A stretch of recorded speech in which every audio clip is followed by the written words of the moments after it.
अस्सलाम वालेकुम। अस्सलाम वालेकुम। कैसे हैं जनाब आप लोग? खुशामदीद कहते हैं आपको हमारे प्रोग्राम में सीक्रेट ऑफ सक्सेस में। हमेशा की तरह आज भी हमारे पास एक ज़बरदस्त किस्म की पर्सनालिटी हैं, बहुत ही अच्छे मेहमान हैं और दूसरे चैनल में भी आप उनको देखते हैं, अपना प्रोग्राम भी कर रहे हैं। लेकिन इससे पहले कि मैं आपको अपने मेहमान से मिलवाऊँ, छोटी छोटी जो बातें हम आपके साथ शेयर कर रहे होते हैं वो भी हम आज हमेशा की तरह आज भी करेंगे जी। ईद आ रही है, यानी कि बकरा ईद आ रही है, यानी कि कुर्बानी की ईद आ रही है। कुर्बानी क्या चीज़ होती है? कुर्बानी की इशार और कुर्बानी आपको क्या कहते हैं, जब आप अपने लिए घर में आप कोई भी जानवर कुर्बान करेंगे तो उसमें आपने अपने पड़ोसियों को भी ख्याल रखना है, उसमें आपने अपने रिश्तेदारों का भी ख्याल रखना है और उन लोगों का खास करके ख्याल रखना है जो अफोर्ड नहीं कर सकते हैं चीज़ें और उन तक पहुँचाना। बिल्कुल ऐसा ही है। एक और चीज़ मैं जो मेरे मेहमान हैं मैं ये चीज़ उनसे भी डिस्कस करूँगी और मैं ये देखती हूँ कि जी आज कितने का जानवर आया, 5 लाख का आया, 4 लाख का आया, 3 लाख का है। कुर्बानी तो हम अल्लाह के लिए कर रहे हैं, फिर दिखावा किस चीज़ का है? ये मेरे प्रोग्राम का एक सवाल है जिसका जवाब आपका फीडबैक देगा। इंतज़ार नहीं करवाते हैं, मिलवाते हैं आपको हुसैन फिल्मी साहब से, जो अपना प्रोग्राम भी कर रहे हैं, बिजनेसमैन भी है, CSS भी कर चुके हैं। तो फिर ये कैसे सारी चीज़ें मुमकिन हुई? अस्सलाम वालेकुम। जी सलाम जी, बहुत बहुत शुक्रिया आप लोगों ने मुझे इनवाइट किया। Thank you so much. आप आए और जाहिर है सब बिजी होते हैं, फिर भी हम खींच के ले आते हैं। नहीं जी, हमारे प्रोग्राम में आपने आना है तो बहुत शुक्रिया। सबसे पहले तो यही पूछूंगी, हमेशा हम अपने मेहमानों से पूछते हैं सीक्रेट ऑफ सक्सेस है कि आपकी कामयाबियों के पीछे आप यही कहेंगे मेरी माँ की दुआओं का? सबसे पहले तो आपको बताऊं कि आपके प्रोग्राम का नाम बहुत अच्छा है, सीक्रेट ऑफ सक्सेस। जब आप लोगों से पूछेंगे तो जो हमारी यूथ है वो उससे सीखेगी, वो उनको पता चलेगा कि किस तरह से मैं आपको बताऊं जी।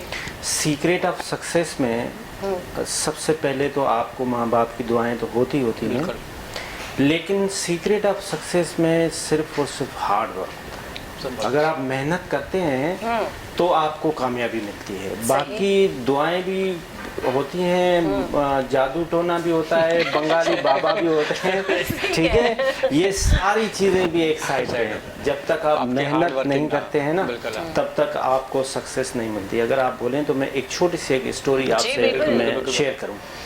90s का दौर था, एक साहब थे जो पाकिस्तानी डॉक्टर थे, उन्होंने वो अमेरिका में गए और वहाँ पे एक हॉस्पिटल में डॉक्टर थे, उनको बाराक हुसैन ओबामा ने फ़ोन किया कि मैंने अपना फ्लैट छोड़ा है, आज मेरे पास आज रहने के लिए कोई जगह नहीं है। अच्छा।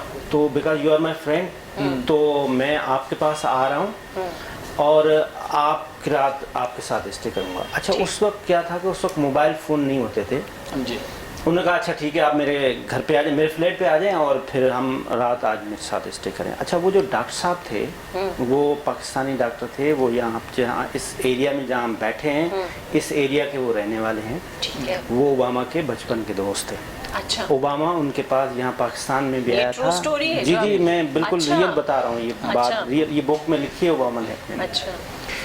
अच्छा, उन्होंने उनको फ़ोन तो था नहीं, उनकी फिर ओवर टाइम लग गया तो वो आए नहीं। ओबामा साहब बैग उठाए और वो आए और उनके दरवाजे पे पूरी रात आके बैठ गए और उस बैग के ऊपर ही सो गए। सुबह वो आया और उन्होंने बताया कि यार सॉरी, मैं तो भूल गया था, आपने मुझे फ़ोन ज़रूर किया था लेकिन मैं वो आपको ओब्लाइज नहीं कर सका। तो चले आए, छोड़े, मैं आपको चले आए, न्यूयॉर्क में गए, मैं आपको नाश्ता कराता। तो उस वक्त 92 में इलेक्शन की कैंपेन चल रही थी, तो ओबामा ने कहा कि यार मैं सोच रहा हूँ वो जो अखबार और वो माने, तो मैं भी सोच रहा हूँ कि मैं इलेक्शन का कैंडिडेट हो जाऊँ, कि मैं अमेरिका का सदर बन जाऊँ। तो डॉक्टर साहब ने उनको कहा कि आप पहले नाश्ता करें, सारी रात आप मेरे दरवाजे पे बैठे हैं, आपके पास घर नहीं है और आप सोच रहे हैं और दूसरे आप जो है वो वाइट नहीं है और आप वाइट हाउस में जाना चाह रहे हैं। तो ओबामा ने कहा कि मैं क्यों नहीं जा सकता, ख्वाब देखने पे पाबंदी है। सही। जब मैं सोचूंगा तो ही मैं हूँगा ना। सही है। तो सबसे पहले तो मेरा नौजवानों को मैसेज ये है कि जब सोचेंगे तो करेंगे ना। बिल्कुल। जब तक आप सोचेंगे, ओबामा ने सोचा था कि मैं एक दिन इस अमेरिका के व्हाइट हाउस में ब्लैक जाऊंगा, तो वो गया। तो जब तक हम सोचेंगे नहीं मेहनत नहीं करेंगे और बैठे रहेंगे कि ये मेरेकल होगा, मेरेकल कुछ नहीं होता। ख्वाब नहीं देखेंगे तो पूरे कैसे होंगे। ख्वाब नहीं बहुत देखेंगे अच्छा तो मैसेज पूरे नहीं आपने दिया और होंगे। बड़ा मजा आया आपकी स्टोरी सुन के। बिलीव करें कि इंसान की क्या कहना चाहिए कि सोच जो है वो बढ़ जाती है। बहुत सोच सारी के साथ चीजें साथ जो मेहनत। आपके दिमाग में फंसी हुई होती हैं, आप सोचते हो कि मुझसे नहीं होगा, कभी भी गिव अप नहीं करना चाहिए। तो बड़ी अच्छी अल्लाह पाक बात ने भी कहा है आपने। कि अच्छा सोचना चाहिए, अच्छा गुमान करना चाहिए हमें। तो अच्छा सोचेंगे तो अच्छी चीज़ें हमारे लिए जब तक आप सोचेंगे अच्छा। तो और दूसरी बात ये है कि आप सोचेंगे, कोई टारगेट बनाए। देखें, मैं आज यहाँ बैठा हूँ ना, जी मेरा टारगेट है कि मैं पाकिस्तान का प्राइम मिनिस्टर बनूंगा। ठीक मैं है, ना बनूं, सोच तो सकते ठीक है हैं। ना। मेरी सोच पे आपने पाबंदी लगाई है, नहीं लगाई ना। बिल्कुल मैं क्यों ना सोचूं ये बात बिल्कुल। कि मैंने एक दिन इस मुल्क का प्राइम मिनिस्टर बनना है। अच्छा, मैं ना बनूं, मैं फेडरल मिनिस्टर बनूं, मैं सेनेटर बनूं। चलिए आपको मौका दिया, गवर्नर आप बन गए प्राइम मिनिस्टर। गवर्नर आप बने। सबसे पहले ही पाकिस्तान के अंदर क्या चेंज करना चाहेंगे? देखें, अगर चलिए, एक आप बात है। मुझे प्राइम मिनिस्टर बनाते मैंने हैं, बना दिया, बताइए। मैं आपको बताऊं कि मैं रातों रात कुछ नहीं कर सकता। ठीक है, ठीक ये तो है। हमारे खान साहब भी कहते हैं। ये हमारे 3 खान साल हो गए ये बात करते साहब, हुए। ये हमारे खान साहब पहले कहते थे कि वो मुझे ला दें तो मैं इनको भी घसीटूंगा, मैं इनको भी, चोरों को भी यूं करूंगा, बिल्कुल। लेकिन वो ऐसा नहीं होगा। मैं, अगर मुझे आप प्राइम मिनिस्टर बनाते हैं, मैं सबसे पहले अपना पूरा फोकस करूंगा कि जो अपोजिशन में है और जो गवर्नमेंट में मेरे साथ हैं, उन सबको कहूंगा कि आप सब मेरे हैं। सही। इस मुल्क में कोई चोर नहीं है, हाँ। सब अच्छा। सब ठीक है। आ जाए, इस मुल्क के लिए सबसे पहले कानून साजी करते हैं। जबरदस्त। जब तक आप लेजिस्लेशन नहीं करेंगे, जब तक आप इस मुल्क के लिए, वजीर इमरान खान साहब कह रहे हैं ना कि हम ये पैसा लाएंगे, वो पैसा, कोई आपको लेजिस्लेशन ही नहीं है। आपने नैब वही बनाया हुआ है जो पुराने दौर का नैब है। वो कैरेक्टर एसिसिनेशन करता है, लोगों को उठाता है, 90 दिन जेल में रख लेता है। उसके बाद पूछते हैं कि अच्छा सर आपके लिए तो केस नहीं है यार, आप घर चले जाएं। तो वो कहता है भाई मुझे 90 दिन क्यों रखा? वो कहता है मेरा कानून है भाई, मैंने आपको 90 दिन रखना है, मेरी मर्जी है। मर्जी। तो होता कौन है मुझसे पूछने वाला? तो सबसे पहले इस मुल्क के लिए कानून साजी करेंगे और इस यूथ को एम्पावर करेंगे जितना भी हो सके। Education is the matter of life and death of the nation. अच्छा, ये बताइएगा हुसैन भाई कि पाकिस्तान में एक हमारे यहाँ पास ये होता ये है कि जितने भी बड़े नाम हैं, बड़े एंकर्स हैं या बड़े जो गवर्नमेंट पॉलिटिशियंस हैं, सब बड़े बड़े स्कूलों से या बड़ी फैमिली से ताल्लुक़ रखते हैं। आप एक गवर्नमेंट स्कूल के पढ़े हुए और माशाल्लाह क्या कहते हैं, वहाँ से पढ़ के निकल कर आप आपने CSS भी किया और आज आप एक स्टोरी अच्छे बताएं थोड़ी सी मुझे। उसका बताएं कि हमें हमारे लोगों को, नाज़रीन को पता लगे कि अच्छा, यहाँ पे हमारे यहाँ 2 कैटेगरीज है ना। एक तो पहले तो एजुकेशन का सिस्टम देखते हैं। पहले एजुकेशन के सिस्टम में 3 कैटेगरीज हैं। एक प्राइवेट स्कूल एजुकेशन है, दूसरा मदरसा की एजुकेशन, तीसरा जो है वो गवर्नमेंट स्कूल्स की एजुकेशन है।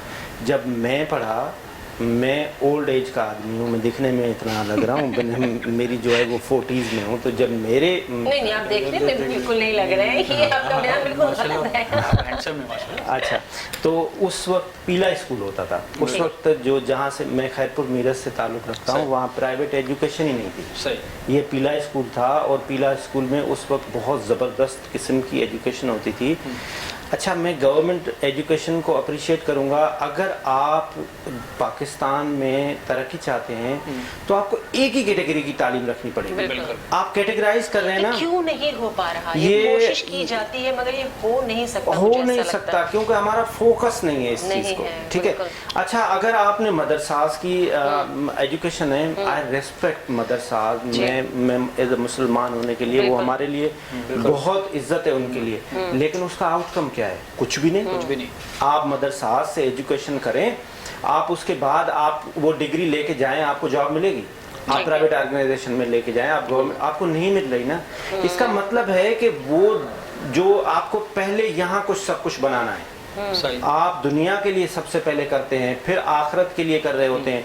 ये गलत फार्मूला है कि हमारी जिंदगी यहाँ कुछ नहीं है और जो भी कुछ है हम आगे के लिए कर रहे हैं। नहीं, जब तक आप यहाँ अपने आप को प्रूव नहीं कर रहे ना, तो आप अपने आप को वहाँ भी प्रूव नहीं कर सकेंगे।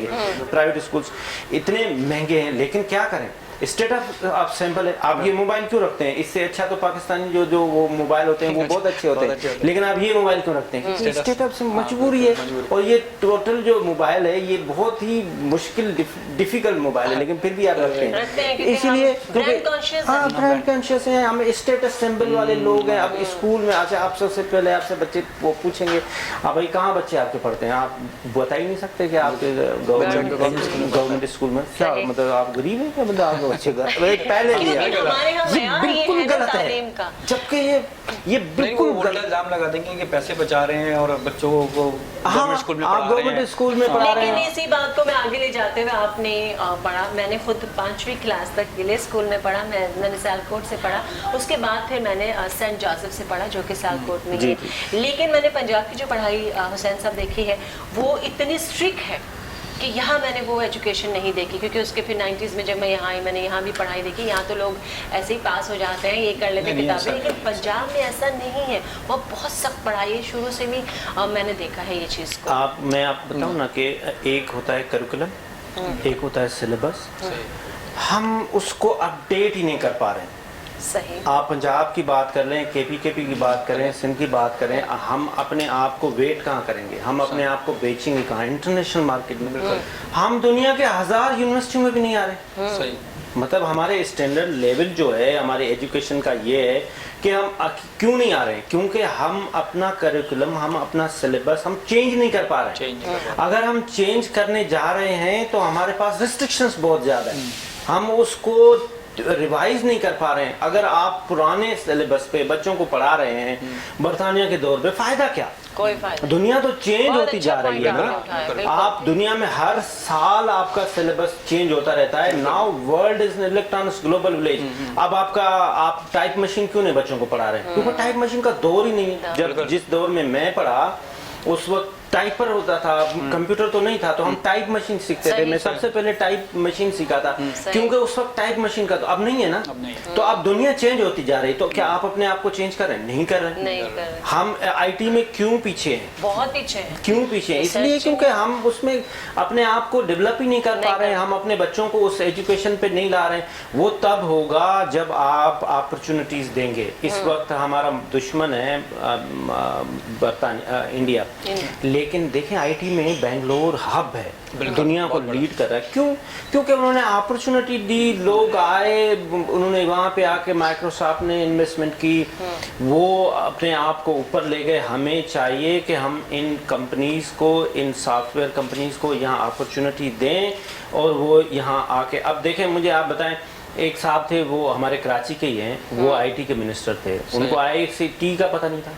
सही कह रहे हैं। तो वो क्या डेवलपमेंट करेंगे भाई, वो उनको तो क्या पता? मतलब मैंने आपको गवर्नमेंट के मुख्तलिफ लोगों से मिलते हुए भी देखा, सदर साहब जो हमारे सदर हैं अलवी साहब से भी मैंने आपको देखा। तो क्या ये चीज़ें, क्योंकि आप भी मिलते हैं, तो ये चीज़ें कभी डिस्कस हुई, कभी जरूर होती हैं, ये बातें होती हैं, लेकिन उनका ये है कि देखिए हम तो करना चाह रहे हैं, लेकिन जब हम हाउस में बैठते हैं तो वो अपोजिशन होती है, एक गवर्नमेंट होती है, वो हमें करने नहीं देते हैं। देखें वो तो उस सूरत में आपको करने देंगे ना जब आप उनको, एक घर का बड़ा होता है, वजीर आजम साहब जो है वो घर के बड़े हैं, उनको चाहिए कि एक बच्चा जो है वो चोर भी होता है ना, वो हो सकता है ना, वो डाकू भी तो हो सकता है ना, मतलब बच्चे तो सब होते हैं ना। तो माँ बाप क्या करते हैं, कोशिश करते हैं कि उनको सबको बिठाएं, उन सबसे बैठ के मशवरा करें और उसको मोटिवेट करें, रादर देन कि आप सारा। कुछ बच्चे बदतमीज हो जाते हैं, नहीं है, फिर क्या करें, कैसे बिठाएं? देखें जब वो बदतमीज हो जाते हैं तो माँ बाप उसकी काउंसलेशन भी करते हैं ना, तो वो काउंसलिंग करके उनको बिठाएं। जब तक आप हाउस में सबको बिठा के उनसे बात नहीं करेंगे तब तक आप किस तरह से लेजिस्लेशन करेंगे, कानून साजी नहीं करेंगे, ये मुल्क फिर सिस्टम तो ऐसा ही रहेगा। तो पुराना पाकिस्तान है, नए पाकिस्तान में तो हम ये सारी चीजें एक्सपेक्ट नहीं कर रहे। पाकिस्तान में हम क्या देखते हैं, मेरे ख्याल में अभी फिर पेट्रोल की कीमतें बढ़ गई।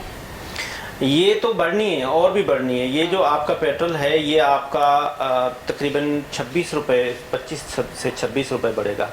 हम असल में एक्सपेक्टेशन रख लेते हैं। हमने अभी जो बजट में हमने एक्सपेक्टेशन ये रखी थी कि इंटरनेशनल मार्केट में ऑयल कम हो जाएगा पैसे। उसकी वजह ये है कि अब बाइडन आया है और बाइडन और ईरान का जब आपस में सुलह हो जाएगा तो दुनिया में ऑयल की प्राइसेस कम हो जाएंगी। अब हम एक इमेजिनेशन कर लेते हैं ना, हमारे हाथ में है, हम अपने आप को जादूगर कह लेते हैं कि ये ऐसा होगा और अगर ऐसा होगा तो ऑयल प्राइसेस कम होंगे और जैसे ही कम होंगे तो ये जो हमने तकरीबन 30 अरब का जो है वो हम उससे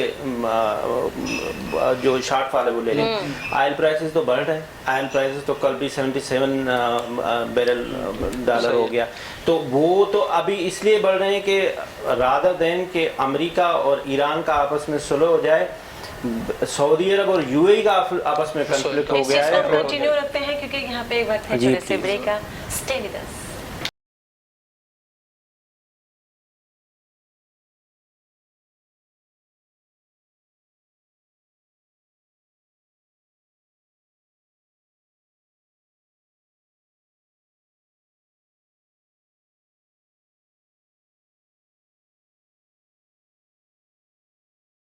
जी जनाब, तो हम वापस आ चुके हैं। मौसम माहौल गहमा गहमी और गर्मा गर्मी वाला हो गया है, लेकिन हमने उस तरफ नहीं जाना है क्योंकि हमने जानना है कि जी जनाब माशाल्लाह गारमेंट से पढ़े, उसके बाद CSS किया, CSS करने के बाद लोगों का ख्वाब होता है कि जी CSS करें, उनको ऐसी जॉब मिले और फिर उनको नौकर चाकर गाड़ी, ये जो भी सारे क्या कहना चाहिए लवाज़मात मिलते हैं, बड़ी वो आपने कैसे? अच्छा, मैं आपको इसमें एक गुजारिश कर लूँ कि हमारे मुल्क में हम सोचते डिफरेंट है।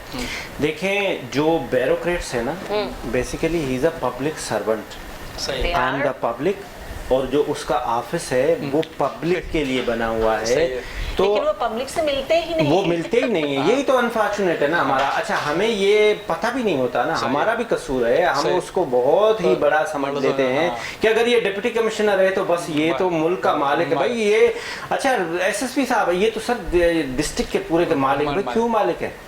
SSP साहब इज अ पब्लिक सर्वेंट। बिल्कुल, पब्लिक मींस आवाम, सर्वेंट मींस नौकर, मतलब सिंपल। सर आप ये बात कह रहे हैं DC ऑफिस में मेरे कजन को एक काम पड़ गया, उनके जो वो क्या होते हैं मुख्तार कार, हाँ जी, मुख्तार कार के ऑफिस में जाना था और उसको कहते हैं कि अंदर कैसे आए, बाहर जाओ, पर्ची लेकर आओ, बदतमीजी की। तो आप ये तो हमारे यहाँ पे देखें, ये अगर आपसे किया है ना तो मैं ये आपसे तो एक्सपेक्ट नहीं, क्योंकि आपके पास तो मीडिया का पावर भी है, आप ये भी मुझसे तो नहीं किया है, मेरे कजन से किया है, बट मुझे जब पता चला मुझे वाकई गुस्सा तो आया। आप ठीक कह रहे हैं, फिर कहते हैं जी मीडिया नाजायज फायदा उठाता है, वो लोगों को बेनकाब करता है, गलत करता है, सही करता है। अभी आप देखिए कितनी चीजें हो रही हैं, इस्लामाबाद में एक किस्सा कितना वो हो रहा है। तो हमारे यहाँ कानून, आपकी बात, हमारे यहाँ कानून जो है वो कहीं भी नहीं है। यही तो अनफॉर्चुनेट है ना। और ये तभी ठीक होगा जब आप जैसे लोग जो आवाज़ उठाने वाले हैं ये पब्लिक में अवेयरनेस देखें। पहले से बेहतरी आई है जब से ये सोशल मीडिया आई है और ये जो चीज़ें डिस्क्लोज हो रही हैं, तो लोगों को डिफ़िकल्टीज थोड़ी सी कम हो रहे हैं। इवन जो हमारे लाइन आर्डर वाले इंस्टीट्यूशन हैं, लोग पहले उनसे भी बदतमीजी कर देते थे, तो दोनों तरफ से होता था। अभी उसमें भी बेहतरी है कि लोग वो उसकी वीडियो बना लेते हैं। तो मैं गुजारिश ये कर रहा था कि जो हमारी एक माइंड में है ना, हमारे नौजवानों के माइंड में है कि बस हमने अफसर बनना है। भाई आपने अफसर क्यों बनना है? आपने अपना काम क्यों नहीं, ये ठेले वाला DC से बेहतर क्यों नहीं है? बिल्कुल, ये जो बाहर फ्रूट बेच रहा है, देखें इसको अपना बिजनेस है ना, बिल्कुल अपना बिजनेस कर रहा है, जो भी कमा रहा है इससे आप जब सोचेंगे तो करेंगे। मैं दोबारा ये बात कहूँगा, ब्यूरोक्रेसी में क्या है, आपने नौकरी करनी है, नौकरी से बेहतर नहीं है कि आप अपना बिजनेस करें। जो भी आपसे बिजनेस है, बिजनेस में कोई ऐब नहीं है, दुनिया में ये होता है। दुनिया में ब्यूरोक्रेसी को तो इतना अप्रिशिएट नहीं किया जाता जितना हमारे मुल्क में किया जाता है, लेकिन बहुत किया जाता है। तो हमारे यही सोच के आपने इस चीज को नहीं किया, जॉब नहीं किया। हाँ डेफिनेटली आप बिजनेस करें।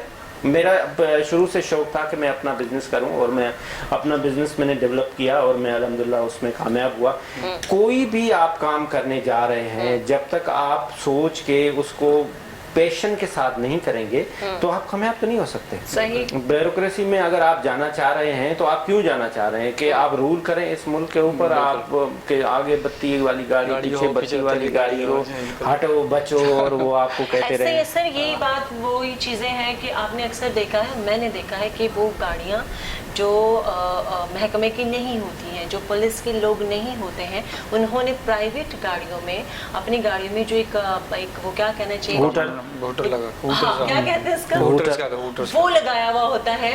मुझे बताएं कि ये कहाँ इजाज़त है? कहीं भी नहीं है, लेकिन हम लोगों उनको के ऊपर दहशत फैलाने के हाँ, लिए। हम उनको जो है वो खुद रास्ता दे रहे होते हैं कि भाई आप जाएं, जबकि उसको जाने का तो कोई अच्छा। फिर हमारे पास एक और चीज़ है कि जो VVIPs हैं उनकी भी एक डेफिनेशन है कि वो कौन है, वो सदर हैं, वो वज़ीर आज़म हैं, वो चीफ मिनिस्टर हैं, उनका एक अलग। अच्छा, फिर हमारे पास मसला ये है कि सिक्योरिटी सिचुएशन हमारे पास डिफरेंट है, उनके पास थ्रेट्स हैं, तो वो अलग बात है। लेकिन हर ऑफिसर जो उठता है घर से वो अपने आप को जो है वो CM से कम नहीं समझता, तो दिस इज अनफेयर। इसके लिए तो आवाज़ उठानी चाहिए और उसको अपने कंट्रोल में रखना चाहिए, तभी ठीक होगा इस मुल्क में। बिजनेस से आपने CSS करके ब्यूरोक्रेसी में नहीं गए ना, बिजनेस स्टार्ट कर लिया, अब उसके बाद आप एंकर हो गए आप प्रोग्राम। तो अच्छा, मैंने बिजनेस खुद से हुआ या जी, मैं इसमें आपको गुजारिश कर लूँ कि मैं डिफरेंट अखबार में मैं आर्टिकल भी लिखता रहा, मैं एज ए एनालिस्ट भी आता रहा। एक मीडिया का मतलब ये था कि जो आप आवाज़ उठा सकते हैं मीडिया से, मतलब ये कि आप लोग अभी जो प्रोग्राम करें तो आप एक आवाज़ उठा रहे हैं ना, यही एक इस वक्त जो मीडिया है, media is the fourth pillar of the state. वो हम स्टेक होल्डर्स हैं रियासत में, हमारी रिस्पॉन्सिबिलिटी है कि हम अच्छी खबर को ले आएँ और हम बुरी खबर को क्रिटिसाइज करें और आईना दिखाएं।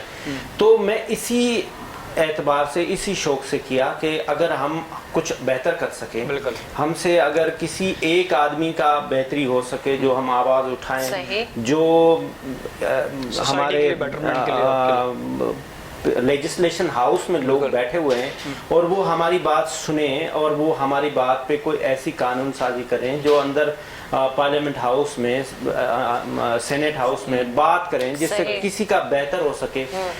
और उनसे हम जब बुलाते हैं, उनसे हम बात करते हैं, तो अगर आपके पास कोई भी स्किल है और कोई भी शौक है, मैं तो हर नौजवान को कहूँगा कि वो अप्लाई करे अपने आप को, जिस भी फील्ड में जाना चाह रहा है। मुझे एक शौक था कि मैं अब खबर लगाऊं, मैं इस बात करूं, अगर कोई गलत हो रहा है तो उसके लिए आप क्रिटिसाइज करें, जो अच्छा हो रहा है उसको आप अप्रिशिएट करें। जो ऐसे लोग हैं, मैं काफ़ी सारे ऐसे लोगों को अपने प्रोग्राम में बुलाता हूँ, देखता हूँ जो अच्छा काम कर रहे हैं, वो चाहे किसी भी फील्ड में हो, वो चाहे अदीब रिजवी हो, वो चाहे इंडस हॉस्पिटल हो, वो चाहे डॉक्टर सीनी जमाली हो, जो अच्छा कर रहे हैं, जना हॉस्पिटल अच्छा कर रही है, वो हम उसको बुला के उसको अप्रिशिएट करें, उसका मोरल उससे अप होता है, वो उसके पास और ज़्यादा इनकरेज होता है कि मैं और काम करूं। तो मैं इस शौक से आया कि जो अच्छी चीज है उसको हम हाईलाइट करें, जो बुरी है कम से कम उसको क्रिटिसाइज तो करें, हम उसको उसके कंसर्न आदमी को बुला के उससे बात तो करें। बिल्कुल सही बात। आपने अपना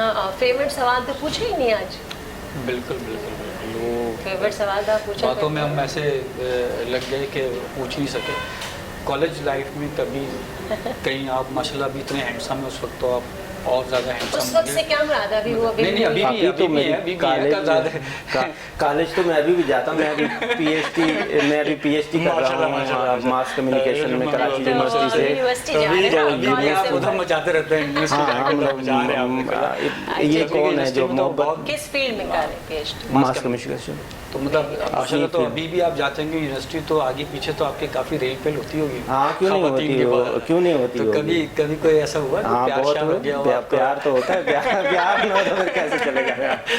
तो इंसान ही नहीं है जिसको प्यार अगर दिल में नहीं है, किसी से प्यार नहीं हो सकता, तो फिर क्या मोहब्बत होती है? अच्छा जी, मैं चली जाती हूँ, ये दो दोस्त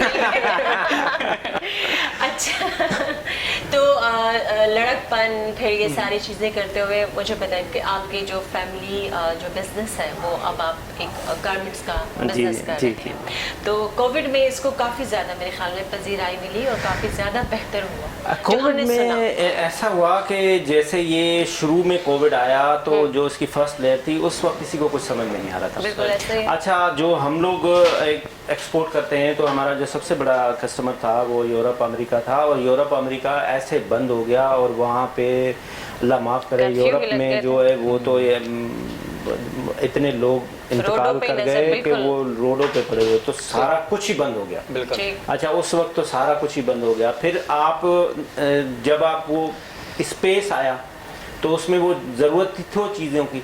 दूसरी बात, जो लोगों ने यूरोप में पहले में तो इतना डर और खौफ में उन्होंने सब चीज़ें उठा के फेंक दी कि इसमें कोरोना है। फिर उन्होंने दोबारा वो सारी चीज़ें खरीदी जब ये कोरोना की लहर ख़त्म हुई, जब उनको वैक्सीनेशन लगी, तो उसमें ख़ास तौर पे हमारे मुल्क में से बड़ा अच्छा एक्सपोर्ट हुआ। लेकिन हम फिर भी उस टारगेट को अचीव नहीं कर पा रहे हैं जिस पे हमें करना चाहिए। आज भी हमारा मुल्क जो है वो 22 बिलियन जो है वो अभी 26 बिलियन कर रहा है। हमारा बच्चा जो हमसे कुछ दिन पहले पिछड़ा बांग्लादेश, वो 46 बिलियन एक्सपोर्ट कर रहा है, वो हमसे बहुत आगे जा रहा है। वहाँ पे रियासत बहुत ज़्यादा फैसिलिटी दे रही है। वहाँ पे आपको एनर्जी सेक्टर में वहाँ पे आप जिस तरीके से ये फ्यूल बढ़ाएंगे इस तरीके से पंजाब से सारे इंडस्ट्री उठ के बांग्लादेश ट्रांसफर हो गए, अपनी इंडस्ट्रीज ले गए। सर क्या करें, इंडस्ट्रीज को तो जहाँ प्रॉफिट मिलेगा वो वहाँ चला जाएगा ना।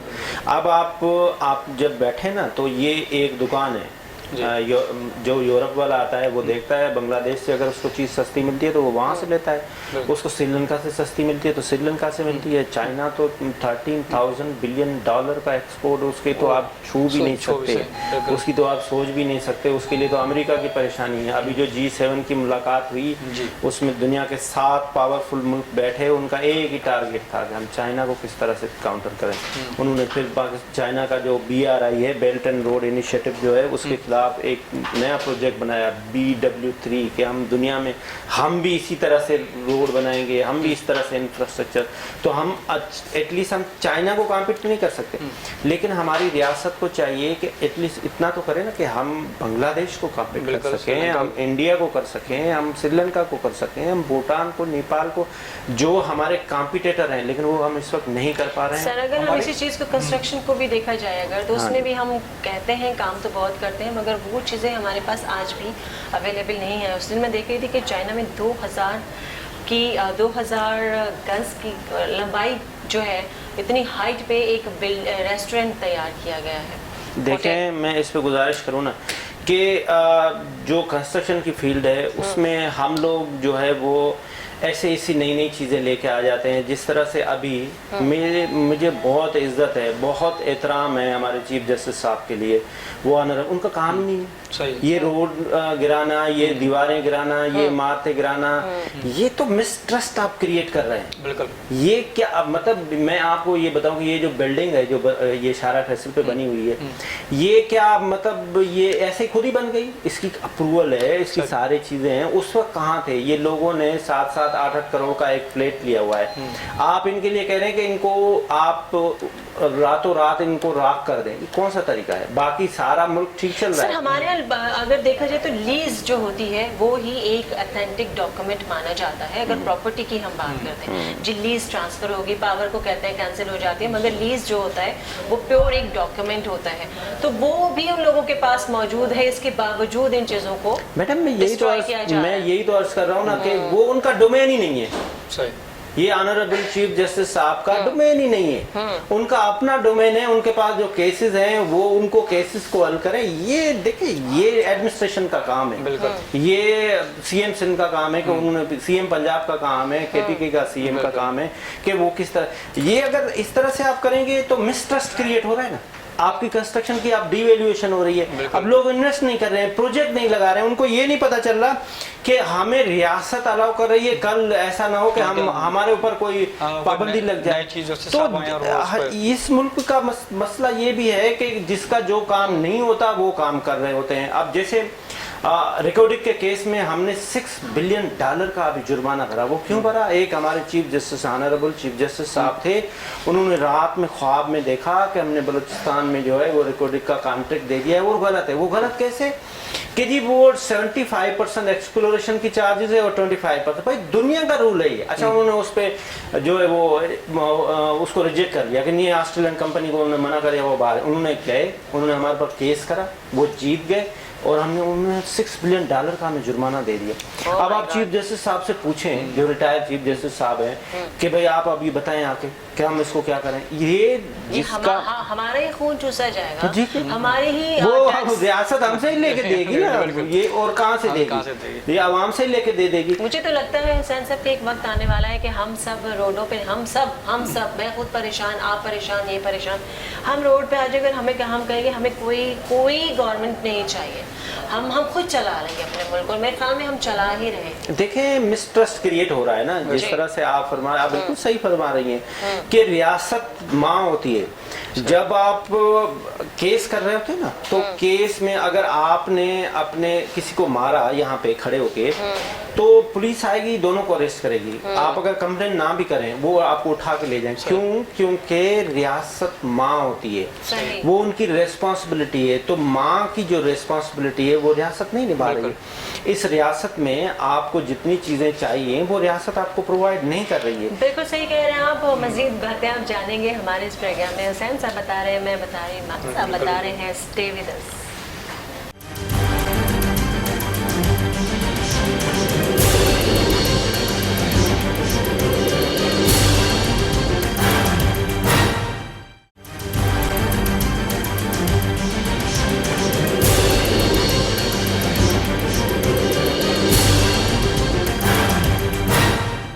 Welcome back. सैन थेबू साहब हमारे साथ मौजूद हैं, बहुत सारी बातें करनी है इनसे। और सर, आप एक एनालिस्ट भी हैं, राइटर भी हैं, अखबार में लिखते भी हैं, काफ़ी अरसे से लिख रहे हैं। सिंध की सियासत पे आपकी काफ़ी नज़र है, सिंध के साथ पाकिस्तान की सियासत पे भी नज़र है। सिंध क्या करने जा रहा है? खंडर पे खंडर। कराची का जब ये हाल है, तो एंट्री सिंध का जो बुरा हाल है, जो खबरें हम देखते रहते हैं, इबादत में हमारा तो कमी होता है आना जाना, आपको तो ज़्यादा पता है। क्या बनेगा हमारे मुल्क का? हम कहाँ जा रहे हैं, किस तरफ जा रहे हैं? अच्छा, अब इसमें एक चीज़ है कि 18th अमेंडमेंट जो पाकिस्तान पीपल्स पार्टी के दौर में, जब पाकिस्तान पीपल्स पार्टी फेडरल में थी, तो उन्होंने 18th अमेंडमेंट लाई। 18th अमेंडमेंट में अब उन्होंने क्या किया कि जो प्रोविंसेस हैं, प्रोविंसेस आर टोटली इंडिपेंडेंट हो गए। उनको वफा कुछ भी नहीं कर सकता। वो बजट लाएंगे, अपनी मर्जी से खर्च करेंगे और अपनी मर्जी से वो जो है वो डिस्ट्रीब्यूट करेंगे। अच्छा, अब प्रॉब्लम ये है कि जो सिंध में पूरे में अगर आप देखें, और उसके साथ सिंध का जो कैपिटल है कराची में, उसमें भी देख लेते हैं। यहाँ पे कराची में एक जमात थी जिनकी हुकूमत थी, उन्होंने भी कोई ग्राउंड रियलिटी पे कोई काम नहीं किया। उनके पास जो पढ़ा लिखा आदमी था वो भी किसी और काम पे लगा दिया, जो उन्होंने आपको, मतलब वो फैब्रिकेटेड थे। वो एक दिन कोई आया, उसने कहा इसकी ढक्कन को बंद कर दें, वो बंद हो गया, सब कुछ बंद हो गया, वो काम भी बंद हो गया। अब आते हैं कि ये काम क्यों नहीं कर रहे हैं। अब ये सारे फाइलों में चीज़ें बन रही हैं, ये बजट आ रहा है, लेकिन इसका ग्राउंड रियलिटी पे कोई काम नहीं होगा। अगर हम उनसे पूछते हैं तो वो इस वक्त जो 256 अरब का डेवलपमेंट बजट था, अनफॉर्चुनेटली सिंध गवर्नमेंट ने वो वापस कर दिया। क्यों? क्योंकि वो पहले जो चीज़ थी, उन्होंने अगर ये गिलास और ये कप लेना था तो उन्होंने ये 100 रुपये में लिया था। अब अगर अभी दोबारा लेने जा रहे थे तो ये कप जो था ये 10 रुपये का था। अब वो दोबारा अगर पहले वाला 100 रुपये की वो अकाउंटेबिलिटी कैसे देते, जिसकी वजह से उन्होंने डेवलपमेंट बजट को वापस कर दिया। देखिए, सिंध में जब तक पीपल्स पार्टी का कोई कॉम्पिटिटर नहीं आएगा, वो उसको टफ टाइम नहीं देगा, तब तक ये सिस्टम इस तरह से चलेगा।